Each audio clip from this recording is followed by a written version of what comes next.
This is episode 125 of That Shakespeare Life. That Shakespeare Life is now available on our very own digital app. This app works on your tablet, phone, or TV and lets you explore the history of William Shakespeare with exclusive content, interviews, and documentaries not available anywhere else. You can cook, dance, and play your way through the life of William Shakespeare, all without any commercials. Find out more at cassidycash.com/experience and stay tuned after the episode for even more details. Hi, I'm Matthew Morris from the University of Leicester. Another great method for studying the life of William Shakespeare includes listening to this. It's That Shakespeare Life with my friend Cassidy Cash.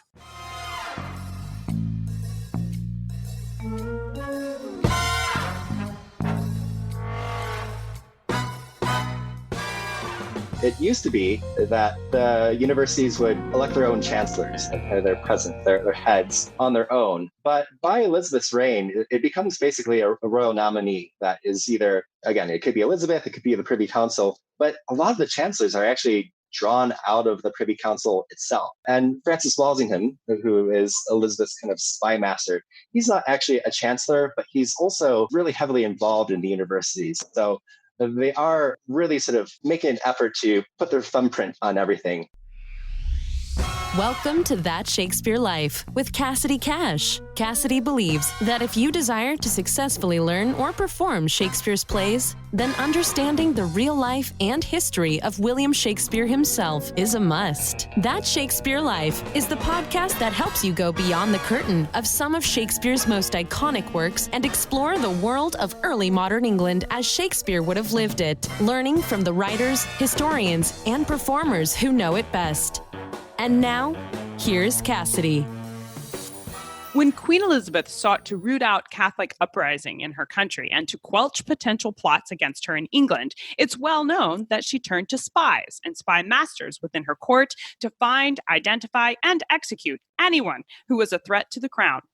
One key method Elizabeth used to make sure the new generation of English boys supported her government and the Protestant religion was through indoctrination.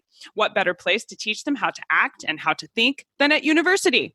Universities like Cambridge and Oxford were, during Shakespeare's lifetime and well after, used by the government as a place to teach as well as to root out anyone who held sympathies for the wrong cause. As theater and performance formed a huge foundation for education in the 16th century, plays like Shakespeare's Hamlet were often used as a way to facilitate these goals, frequently blurring the lines between education and the intention to imbue young minds with what Elizabeth saw as the right way to think and believe.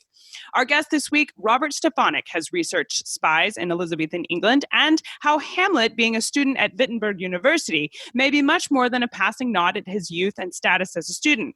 Robert contends that being a student at university specifically is a reflection of the entire culture of spies, undercover agents, and covert operations that defined a university structure in Tudor England, and that they were designed right down to the very walls of the buildings themselves to confine, control, and indoctrinate a new generation of young men that Elizabeth wanted to see graduate as her allies.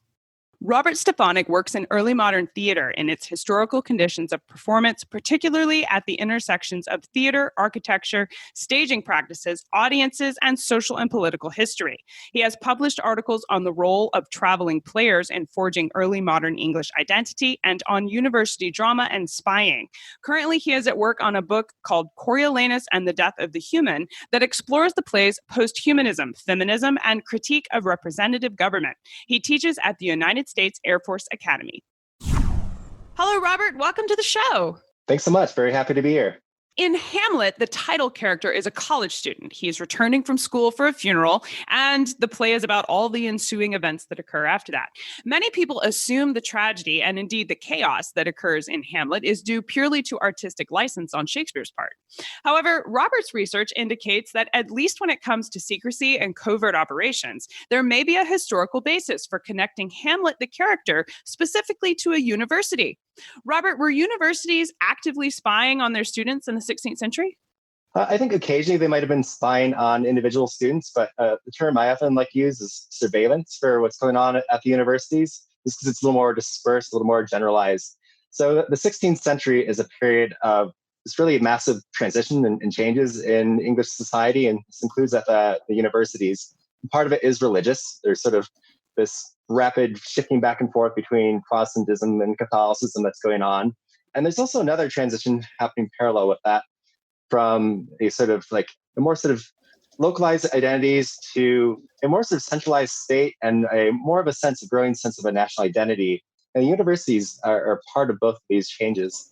And so their roles are shifting at the time from, in the past, they were primarily educating Catholic clergy. And now they're sort of shifting towards both sort of defending the new reform religion and also helping create this new sort of national identity at the time. It makes sense that the Queen and her Privy Council really wants to keep a close eye on universities and students at the time. So yes, what they're doing is, one of the things they do is when the Tudors come to the throne is that they order all the students back into the walls of the colleges. So it used to be that you could live either out in the town in Cambridge or Oxford. They bring all the students back in. And if you think about the architecture of colleges, they're organized into these neat quadrangles, these rectangular shapes. There's walls behind them. And so they're really good at sort of containing students. I know we like to look at them and, oh, those are so beautiful architecture. But they're really these sort of controlled and ordered environments. Other things that they do is they start really regimenting the students' time during their BA curriculum. So they really can order them space and time. And it's a really good way to help sort of keep an eye on students. Another thing that happens is that, and this has a long past, but students are even often like sharing bedrooms with their tutors. So there's a lot of like mechanisms in place to help keep an eye on the students. Hamlet, the character, displays a great deal of theater knowledge, with scholars and even audience members kind of gloss over this quickly, since the play is often being performed in a theater as well as written by a playwright. So we assume that the knowledge of theater is appropriate to the context. However, Robert's research indicates that might actually be intentional by Shakespeare, as well as reflective of university education in the 16th century. Robert, did all students attending universities study theater in the 16th century? I'm not sure if it was all, but certainly participation in drama was an important part of university curriculums at the time. A lot of the plays were actually Greek and Latin plays that they were performing, so that was part of the curriculum. It's an important chance to practice their Greek and Latin. Students would also perform original plays and write original plays. Acting is a way to practice their oration, their public speaking skills. It's also a way to just rehearse action as well. And the idea is that it's a way of allowing them to kind of rehearse their future roles, either in the church or the state.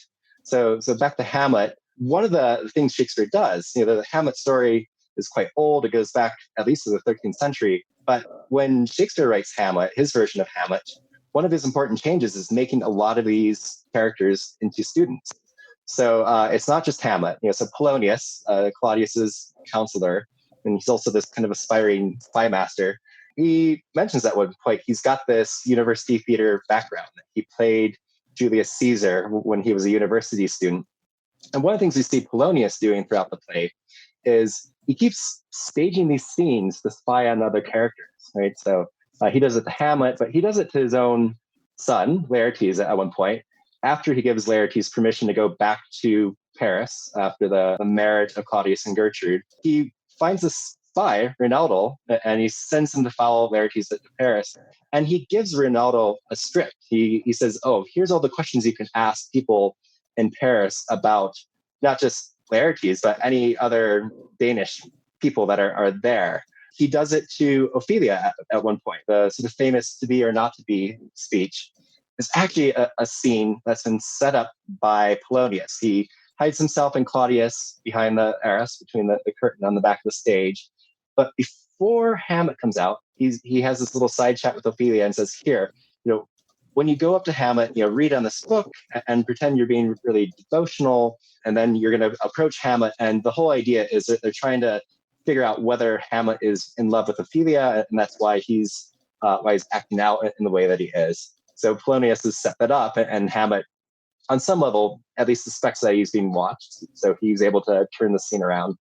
He does it again with Gertrude. In the scene where he dies, he hides himself again behind the arras. He says, Gertrude, you go talk to Hamlet in your bedchamber, and I will be listening here out of sight. And this is a scene he makes a noise, and he ends up getting stabbed, gets killed. So Polonius is trying to use his university theatrical background to spy on other characters.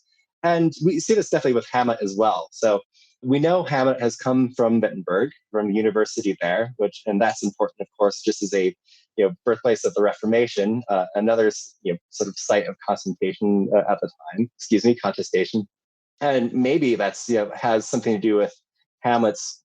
He seems like a very paranoid character at many points of the play. It seems like he's really aware that he could be watched. He's immediately suspicious of Rosencrantz and Guildenstern when they appear out of nowhere. Maybe he's sort of used to that just from being at a university where students are being watched all the time. And he also has got this theatrical background that he's using. He stages the whole mousetrap scene to observe Claudius's reaction to it, right? So he writes a speech to go in the play, and then he actually sets up the audience in such a way that he places himself at one side and Horatio at the other side, so they can both watch the play, but also Claudius's reaction to it and try to triangulate him and just observe his response to the play. Now, you alluded earlier to the Tudors wanting to be involved here, or even Queen Elizabeth wanting to be involved here. But how did the governing authorities at universities like Cambridge and Oxford in London during Shakespeare's lifetime get established? Was Queen Elizabeth appointing the chancellors of these actual universities? It's Queen Elizabeth and her Privy Council. So it used to be that the universities would elect their own chancellors, their presidents, their heads on their own. But by Elizabeth's reign, it becomes basically a royal nominee that is either, again, it could be Elizabeth, it could be the Privy Council, but a lot of the chancellors are actually drawn out of the Privy Council itself. So at Oxford, you've got like Leicester, you've got the Lord Chancellor, you've got the Lord Buckhurst. And then at Cambridge, you've got people like Burleigh and Essex and Salisbury that are chancellors of the universities there. And Francis Walsingham, who is Elizabeth's kind of spy master, he's not actually a chancellor, but he's also really heavily involved in the universities. So they are really sort of making an effort to put their thumbprint on everything. And the other thing actually that happens in the period, just throughout the Tudor period, is the Tudors start founding new colleges at both Cambridge and Oxford that are meant to be specifically reformist in character. And they start throwing tons of money at them. So things like Trinity at Cambridge and Christ Church and St. John's at Oxford are new colleges established by the Tudors that are meant to be reformist and sort of put forth the reform faith. Sir Francis Walsingham is known, as you say, as Elizabeth's spy master, specifically for his role in rooting out potential plots against the Queen during her reign. Robert, were universities under particular suspicion for their tendency to hide Catholic plots, or was there some other reason for being so heavily involved there? You mentioning that it was reformist. Was this all blended together as they're trying to change the way universities are being used? Or are they establishing them for a purpose?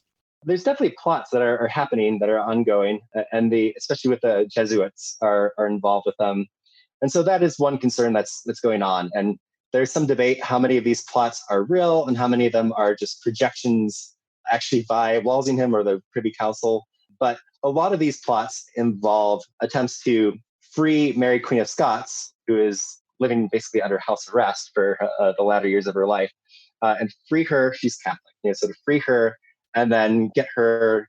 Often, maybe there's one plot like the Throckmorton plot where we're going to free Mary, Queen of Scots. She's going to marry the Duke of Guise, and then there's going to be this invasion by the Spanish, and they're hoping that it will inspire an uprising from English Catholics too to support that, so reestablish Catholicism in England. And there's former university students that are involved in some of these plots. So there's the Jesuits like Robert Parsons and Edward Campins. The latter is executed. He's drawn and quartered at one point for supposed involvement in a plot. And they do things. They establish missions and recusant networks and Jesuit networks at the colleges, at the university. So there's one in place in Cambridge by like 1581. So that is part of what's going on. But the other sort of broader concern is that, even though the country is officially switching back and forth between religions and at this moment is officially reformist, there's still a lot of people who are recusant Catholics who just maintain their Catholic faith, including a large amount of the aristocracy. But one of the things that's unusual about English universities is that you actually have a lot of the nobility and aristocracy educated at the universities. In much of Europe, it's actually universities at the time are for the commoners, but in England, it's actually, there's a lot of nobility and aristocracy that are educated here at the universities as well. And a lot of them are recusant Catholics.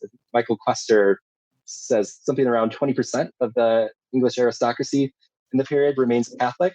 So there's this more sort of general distrust about this ongoing Catholic presence that is bound up in the universities. And again, just because you try to shift universities and say, okay, they're going to be reformist now, it doesn't mean that sticks 100%. So you're still going to have these sort of, Catholic undertones to the faculty and to the curriculum at different times. And so that's also creating this distrust that gets then yoked to these threats of plots, these Catholic plots to overthrow Elizabeth.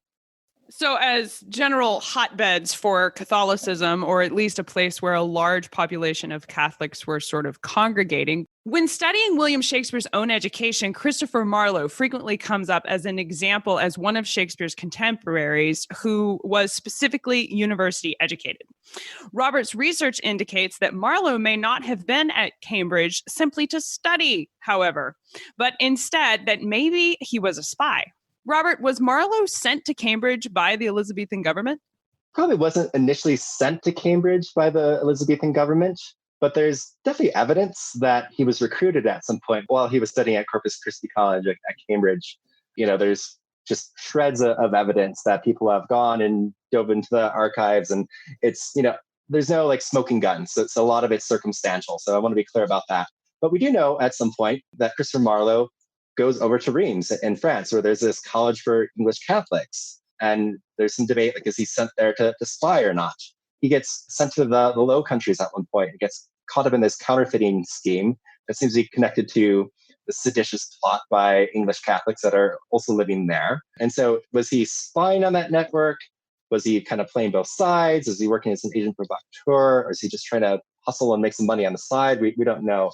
And one of the things about Marlowe is that he's got these sort of rumors of his own Catholic sympathies kind of following him throughout his life, which doesn't exclude him from being a spy. He could definitely both harbor sort of Catholic sympathies, maybe be a recusant himself, but also cut a deal with the government to spy on Catholics. So we do know that Marlowe is, well, no is too strong a term, but there is suspicion that he's sent abroad by the Elizabethan government to spy on Catholics. And one of the sort of really good pieces of evidence of this is that when Marlowe is about to graduate with his MA in, I think, 1587, Cambridge doesn't want to give him his degree. They said, "Oh, we've heard these rumors about you. You've gone abroad. You've gone to Reims. We think you're a Catholic and you're disloyal, and we're not going to give you your degree."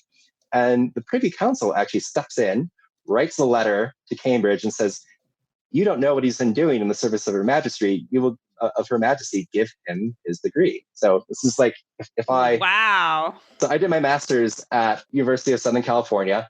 And it was as if, the USC didn't want to give me my master's degree. And then, say, the Secretary of State wrote a letter to USC saying, "Hey, he's been a loyal American. He's done all sorts of service that you don't know about. You better give him his degree." So it's that sort of intervention. So that's one of those more like smoking guns almost. It raises some eyebrows. Absolutely. Yeah. Yeah. It raises some eyebrows. And then, yes, of course, if he's doing some work abroad, when he comes back to Cambridge, there's certainly the possibility that he's also kind of keeping tabs on Catholics that are at Cambridge as well. Today, we give university students a kind of respect for their focus on studying to establish their career. However, Robert, was that the case in Shakespeare's lifetime? As we watch Hamlet on stage, as well as the other university students in that play, would university students have been viewed negatively or with suspicion, similar to vagabonds or even players that were addressed in the Vagrancy Act of 1572? That seems to be the case, and students are actually included in the 1572 Vagabond Act, along other what were called so-called masterless men and itinerant actors. And what seems to have happened is, while the universities, their intention at this time is again to educate the clergy and prepare people for the roles in the state, much like today, like not everybody gets the jobs they're intended for. And so those who don't get those jobs have to figure out how to make a living. And what seems like a lot of them ended up doing is turning to things like acting, especially those of them who might have studied acting and acted in university drama, traveling actors or beggars or doing other sort of hustles to make money. And so there seems to be these stories of these these wandering students, under or unemployed students wandering the countryside, doing just kind of socially dubious things here. And we look back to Marlowe and this involvement potentially in this counterfeiting scheme. That might be an example of it. There's also these records in the university records about just outbreaks of violence and riots and brawls and things like that at performances. It's almost like rival colleges, almost like at a football game today or something like that. Like sometimes those turn kind of unruly and violent. So even though, yes, we think of students at the time as being kind of very aesthetic and prim and proper, there's a lot of evidence that like today, they were college kids and they did some stupid college kid things.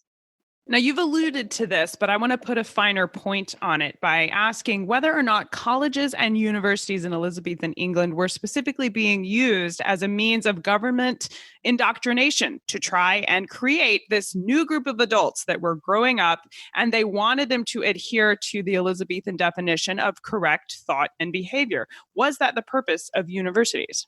That's certainly part of the intention with each successive monarch in the period and these different moves back and forth. Immediately before with Mary, there's this, because she's Catholic, there's kind of a purge at the universities and an attempt to make them Catholic in character again. Then Elizabeth comes to the throne with Mary's death, and we kind of get moved back to the Reformed faith. And again, there's another sort of purge at the universities. So that is part of the intention, both with the curriculum at the universities, but also, as I was saying before, actually founding new colleges that are meant to be reformist in character. They're hoping to educate people and indoctrinate people into reformist faith, and also this more sort of nationalist outlook at the time. So England was not a nation state as we think about it now in the period. But this is sort of the moment that it's starting to take on more of that identity, and there's more of an effort to create this nationalist identity, and the universities are definitely part of that. That being said, universities then as now are kind of unreliable and slippery institutions. So you can't completely control them. And so there's still, to some extent, a space for free thought and different lines of thinking. So the government's never able to completely control them. And there's lots of examples of students and scholars at the time, from Christopher Marlowe and Giordano Bruno and Galileo, people who are scholars at universities who also have dangerous and seditious thoughts. Now, you mentioned earlier that theater was a common thread for university students, and universities were quite frequently used as performance spaces. As with the theater, performances of plays were often highly incendiary. You talk about violence breaking out, or the brawls that you mentioned being rival universities, and flaring up strong responses from the audience. But there were some statutes passed, I believe, Robert, you can correct me if I missed the dates here, but from 1573 to 1574, they were specifically passing laws to try and prevent what they called, quote, the danger of crowds. Robert, what were some of the riots that occurred at universities specifically because of plays? Right, yeah, so I think you're referring to the statutes at Gonville and Keys, I think 1573, 74. Yes. So one of the things that is trying to limit performances to during the daytime, because what apparently was happening is that, especially at nighttime performances, a lot of scholars and students from other colleges at Cambridge would try to basically crash the performances. And so, there's lots of records about not just students doing things like smoking and drinking during these performances, but students, especially from like rival colleges, throwing rocks at the windows and trying to burst into the hall for the performances. And sometimes even people are killed in these. So there's records of these like throughout the period, but they're especially during the Christmas seasons. So the Christmas season at the time, most students would actually go home. They'd get sort of a Christmas break that a lot of universities observe today. But there's always a handful of students who are too poor or for whatever reason can't go back home. And so they're stuck at the colleges during this time. Christmas time is also a time of, they put on a bunch of plays.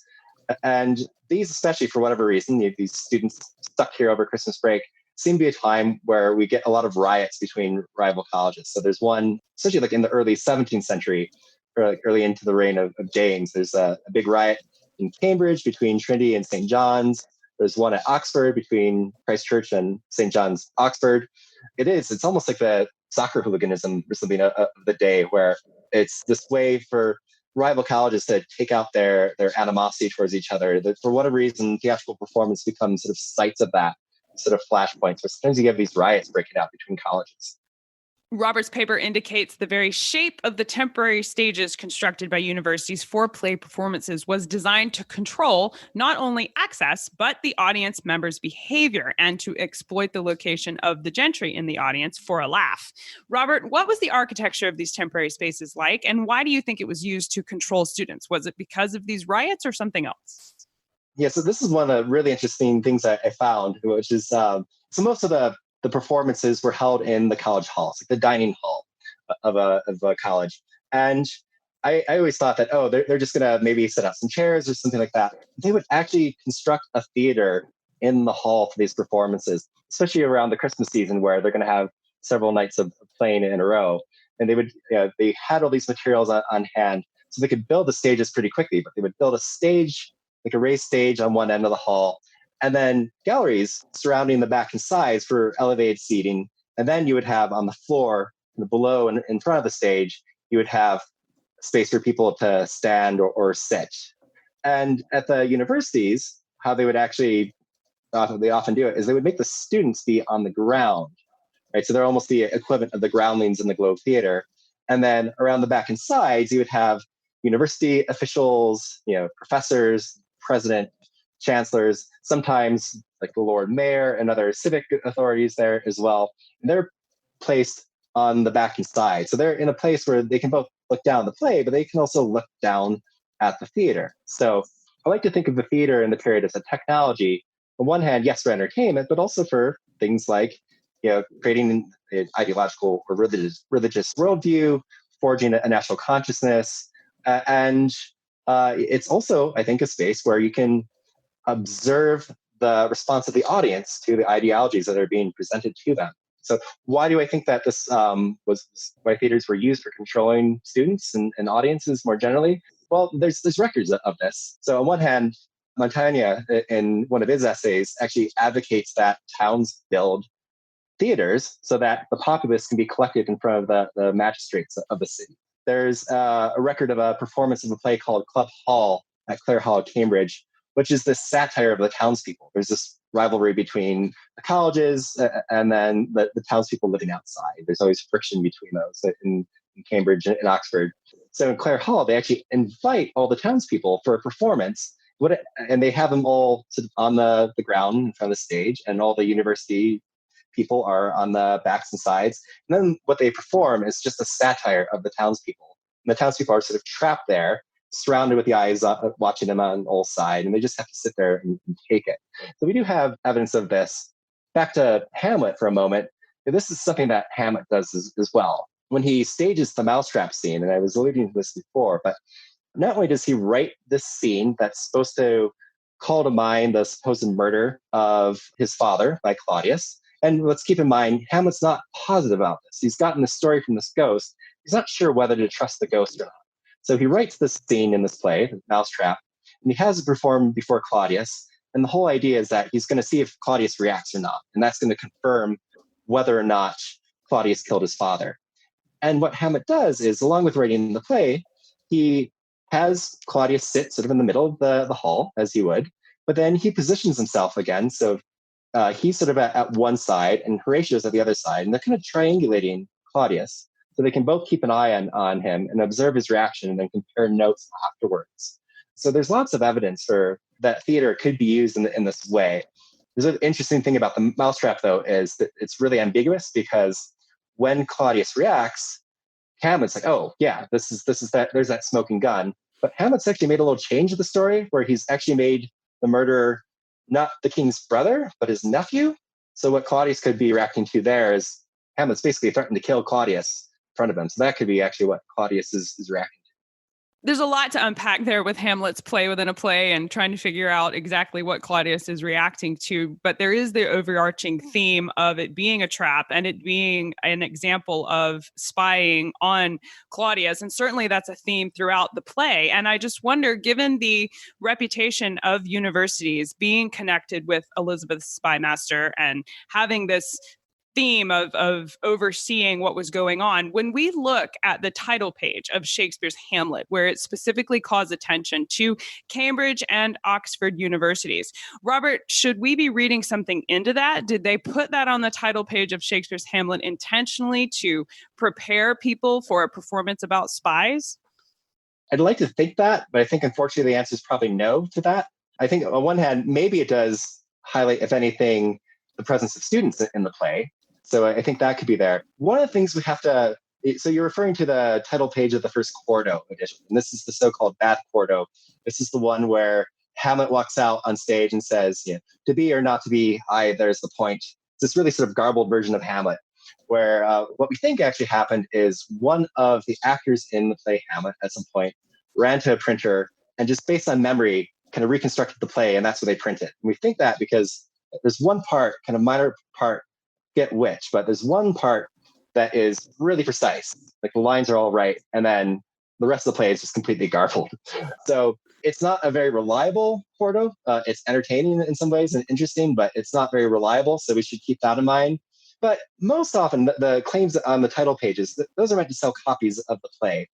And I think in this case, the claims that Hamlet was performed at Cambridge and Oxford, I think it's just meant to sell copies. And I think it's meant to lend some status to the play, the same way that sometimes title pages will say, oh, this play was performed before the Queen at such and such a place, or before the King at such and such a place, rather than, unfortunately, sort of signaling that that this is a performance about spies, as convenient as that would be for my project. Well, I know we would love to learn more about this topic and to explore spies in Elizabethan England, and especially how it relates to the plays of William Shakespeare. What are some of your favorite books or resources you can recommend that we use to learn more? So if you're just sort of interested in the history of early modern spying and espionage, Mike Bossy has a series of books on this that are really interesting. Stephen Budiansky has a book on Walsingham, a biography on Walsingham. So those are really good resources for that. A lot of my into this was actually Christopher Marlowe, and that's sort of where this project started. So there's a couple of good books about him. One is by Charles Nicholl, which is called The Reckoning. He's very kind of almost a conspiracy theorist. He's trying to look into Marlowe's biography and argue that, one, he definitely is a spy for Elizabeth, but also that he's assassinated in a tavern in Deptford and isn't just murdered in a brawl. So that's an interesting read. David Riggs has a really great biography about Christopher Marlowe. It's just called The World of Christopher Marlowe, that really, as the name of the book implies, gets into all the different worlds at Canterbury and Cambridge and London and dreams that Marlowe passes through. And then one last one would be Alan Nelson's Early Cambridge Theatres, which is just about, it doesn't have anything to do with spying or espionage or surveillance, but it's just a really neat book about the history of theater at Cambridge University. These are excellent resources. Thank you so much. Make sure you check out the show notes for today's episode, where we will link to all of these books as well as more about Robert and his research. Now, Robert, we ask everyone this next question here at That Shakespeare Life, and that's, what's the one book you would take with you on a deserted island? My friends in England tell me I'm supposed to allow you the complete works of Shakespeare and a copy of the Bible, so your choice would be in addition to those. So I'm going to go a little off the board here. I'm not going to pick anything early modern. And I'm actually going to pick T.H. White's The Once and Future King. One, it's long, so if you're on a desert island, that's useful, right? But if listeners haven't read it, it's this retelling of the story of King Arthur. And it's told with wit and warmth, and it's definitely something that bears rereading as well. So that would be my recommendation. Excellent choice. Well, we'll link to that in the show notes as well. Well, what's next for you? What are you working on now that you're excited about? I am working on a book-length project about Shakespeare's Coriolanus. It's called Coriolanus and the Death of the Human. Coriolanus is a really intensely unlikable character, and for some people, it's a really intensely unlikable play, but it's just a play that I haven't been able to get out of my head for over 10 years at this point. So I'm looking at both sort of ideas of identity, of an idea I'm calling Renaissance self-unfashioning. It's drawing on some thing theory, some post-humanism. I think the character of Volumnia has some really interesting things about feminism, so there's going to be a chapter on that. And also, just the treatment of the citizens in that play has some really interesting critiques of the system of representative government in a play that's set real early in the Roman Republic. I watched the Donmar Warehouse production of Coriolanus. I just cried and cried. And yes, Volumnia was my favorite character of the whole play. She's such a powerful person. So she's amazing. Yeah, she's great. And she saves Rome. She's the real power behind everything there. So absolutely. I'm excited to see where your research takes you, and hopefully we'll be able to reconnect with you on that project later. Thank you so much, Robert Stefanek, for being here and talking us through Spies in Elizabethan England. This has been a fun conversation. Thanks so much for having me. It's been a pleasure. To find images of Sir Francis Walsingham and more information on the elaborate spy network active under Elizabeth I during Shakespeare's lifetime, along with the resources Robert recommends in today's episode, make sure you stop by the show notes. Find all of these resources and so much more at cassidycash.com/episode 125. That's cassidycash.com/EP125. How would you like to see the video of this week's interview? You can watch this interview as well as other exclusive interviews not available anywhere else right inside That Shakespeare Life app. That's right! That Shakespeare Life is now streaming on our very own digital app. We are very excited to make this available, and not only can you stream podcast episodes anywhere you go, but the app contains exclusive content like activities, games, documentary shorts, expert interviews, and animated plays, all free from ads and available anywhere you might be. You can learn Shakespeare's history from the experts who know him best while you're in the carpool line, cooking dinner, or even while you're working out. Take Shakespeare history with you wherever you go, all without any commercials. Download the app now at cassidycash.com/experience. That's cassidycash.com/experience. That's it for this week. Thank you for listening. I'm Cassidy Cash, and I hope you learned something new about the Bard. I'll see you next week. Bye-bye. Thank you for listening to That Shakespeare Life. As always, the best conversations happen after the episode over at CassidyCash.com. Become a part of a vibrant Shakespeare conversation by adding your voice over at the website. Until next time, remember, when you want to know William Shakespeare, you have to go behind the curtain and into That Shakespeare Life.